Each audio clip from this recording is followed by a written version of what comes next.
Well, it's combining our and somebody else's technology to create new ideas and customer value. It's really hard to pinpoint the most important innovation activities. I believe it is the spectrum of our open innovation approaches that really make the difference. Let me give you a few examples. We are at any point of time engaged in more than 400 research consortia in the domain of pre-competitive applied research. We collaborate every year with 150 different universities through bilateral research projects and partnerships. We work with partners in innovation-focused platforms and associations such as Industry 4.0, Gaia-X, or the Big Data Value Association. We meet more than 800 startups every year to discuss collaboration or investment opportunities. And we run a few dozen innovation challenges every year, either internally or with specific customers. Recently, we just finished a challenge jointly with our customer Stromnetze Hamburg, where we invited mixed teams from both organizations to put forward their ideas how to improve the operation of the Hamburg power grid.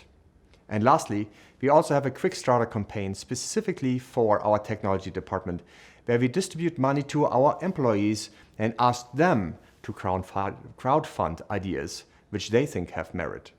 So that's quite a difference for a typical top management jury. And so on and so on. So you can see that actually it's really tough to outline all the very specific activities in 2 minutes, but we believe it's all of them that make the difference.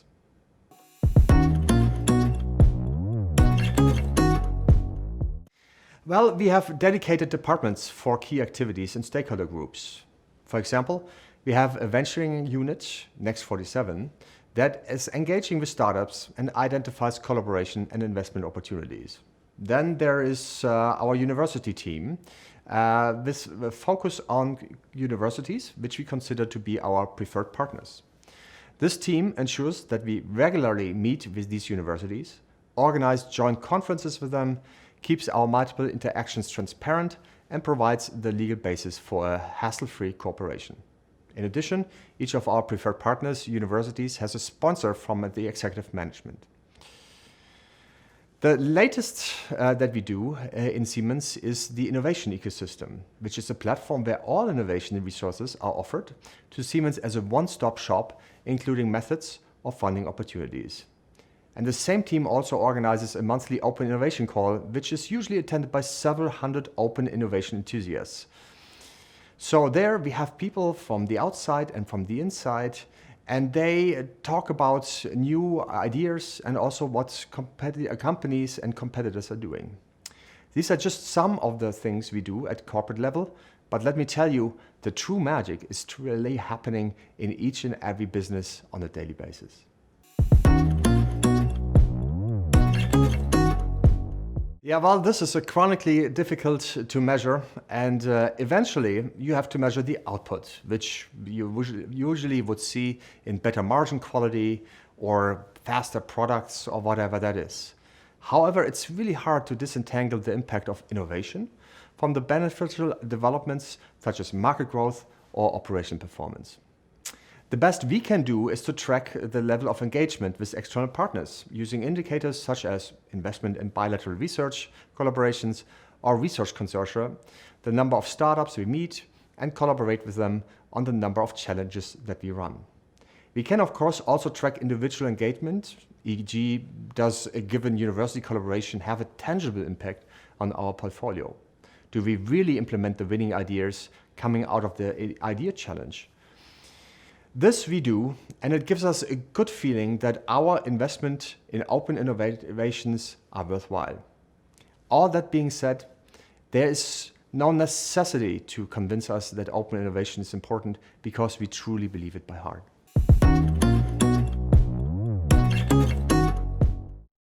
There's many levels on barriers. The first one probably being a cultural mindset. We in Siemens are a very proud company with very smart engineers that like to solve those problems on their own. It takes courage to admit that an external technology might be either good enough or even better than what we've done in-house. Second comes the financial aspect of it. During downturns, in particular the one that we have right now, of course, this discretionary spend, so the spending on external collaborations, is first prone to be cut, because then you don't have to do your restructuring internally. So really safeguarding these crucial investments in the future is important. Another one is legal. It's about intellectual property, which probably everybody knows. There's a discussion who owns the intellectual property, who has to pay whom. This can be a major showstopper, but again, it also goes to the question of mindset. And then lastly, there is the question of administration. For example, we have a lot of startups that become also our suppliers.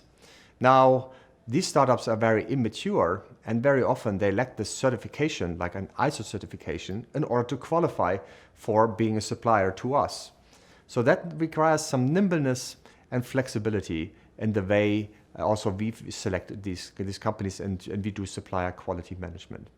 But more generally though, whenever large corporations such as Siemens collaborate with startups, a structured and sometimes slow-moving world clashes with a small and fast-paced organization with a single-minded focus on achieving the next milestone committed to investors.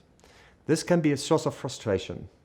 Luckily, this gap is shrinking. At Siemens, we are actively driving the adoption of startup mentalities, like the way we work, in order to achieve similar level of speed and agility.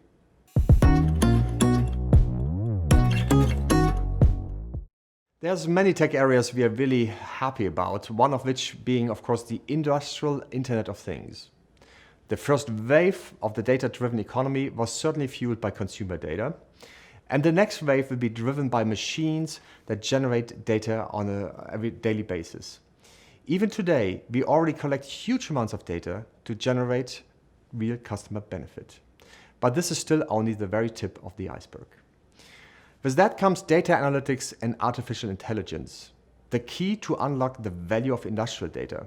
There's no way we can analyze industrial data without relying on advanced AI-supported metrics and to clean and curate data and use them to build models of the reality and draw conclusions from this.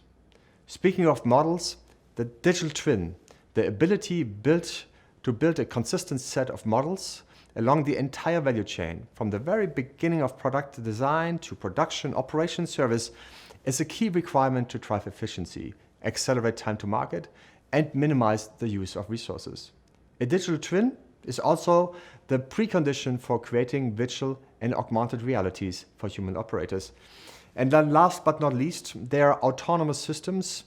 We are definitely moving away from deterministic systems where automation is reduced to the execution of a pre-programmed sequence to higher level humans, over to where the machines actually can make decisions themselves and where we give them, for example, a manual which they can read and then implement into reality. So on and on it goes, but we believe that the entire world of digital technologies applied to our various domains in industry, infrastructure and healthcare opens an unlimited opportunity space.